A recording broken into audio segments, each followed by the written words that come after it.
বাংলাদেশের রাজনীতিতে ২০২৪ সালের পরিবর্তন শুধু নেতৃত্ব নয়, দেশের কৌশলগত অবস্থানও এনেছে এক নতুন অধ্যায়।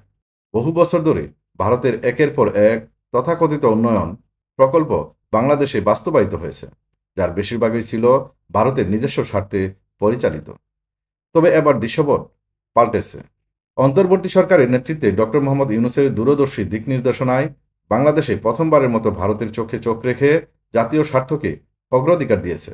আর তাই ভারতের সাথে সম্পৃক্ত 10টি বড় প্রকল্প একযোগে বাতিল করে দিয়েছে সরকার। বাতিল হওয়া গুরুত্বপূর্ণ প্রকল্পগুলো এক নজরে: ত্রিপুরা চট্টগ্রাম রেল সংযোগ প্রকল্প। ভারত এই রুট দিয়ে বিনামূল্যে ট্রানজিট সুবিধা চেয়েছিল, যা বাংলাদেশের কৌশলগত স্বার্থকে হুমকির মুখে ফেলেছিল। অভয়পুর আখাউড়া রেল সম্প্রসারণ ভারতের সামরিক ও বাণিজ্যিক রসদ পরিবহনের সুবিধার্থে নির্মিত হচ্ছিল। আশুগঞ্জ আগরতলা করিডোর সম্পূর্ণ বাংলাদেশের খরচে নির্মিত হলেও সুবিধাভোগী ছিল কেবল ভারত। ফেনী নদীর পানি ব্যবস্থাপনা প্রকল্প। ফেনীর উৎস ভারতীয় ভূখণ্ডে না থাকা সত্ত্বেও ভারত একতরফা পানি নিয়ে যাচ্ছিল। কুশিয়ারা পানি বন্টন চুক্তি বাস্তব কোনো সমন্বয় ছাড়াই ভারতের পানি উত্তোলনের চাপ বাড়ছিল। বন্দর ব্যবহারে আওতাভুক্ত সড়ক ও নৌপথ উন্নয়ন প্রকল্প। মংলা ও চট্টগ্রাম বন্দর ভারতকে একচেটিয়া ব্যবহারের সুযোগ দিতে নেওয়া হয়েছিল।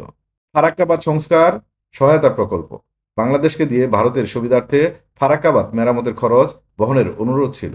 শিবচর সড়ক সংযোগ প্রকল্প ভারতের উত্তর পূর্বে প্রবেশের সরাসরি রুট তৈরি হতো বাংলাদেশের ভিতর দিয়ে। ত্রিপুরা বাংলাদেশ জ্বালানি পাইপলাইন প্রকল্প ভারতের জ্বালানি বাজার দখলের চেষ্টায় তৈরি হয়েছিল এক পাইপলাইন। চট্টগ্রাম ও মংলা বন্দর ব্যবহারের একচেটিয়া চুক্তি ভারতের দীর্ঘমেয়াদী একাধিকার প্রতিষ্ঠার লক্ষ্যে নেওয়া হয়েছিল প্রকল্পটি। জাতীয় স্বার্থ রক্ষায় স্পষ্ট বার্তা সরকার জানিয়েছে, বাংলাদেশের কৌশলগত স্থাপনায় কোনো দেশ একচেটিয়া অধিকার পাবে না। এসব সিদ্ধান্ত বাস্তবায়নের মাধ্যমে বাংলাদেশ আবারও প্রমাণ করেছে এ দেশ কারো করুণার নয়, নিজ শক্তিতে চলার প্রস্তুত। বাংলাদেশের দৃঢ় অবস্থানে কেঁপে উঠছে নয়াদিল্লি। ভারতের রাজনৈতিক মহলে শুরু হয়েছে বিতর্ক এবং একের পর এক মিথ্যা প্রচারণার চেষ্টা করছে কিছু পক্ষ।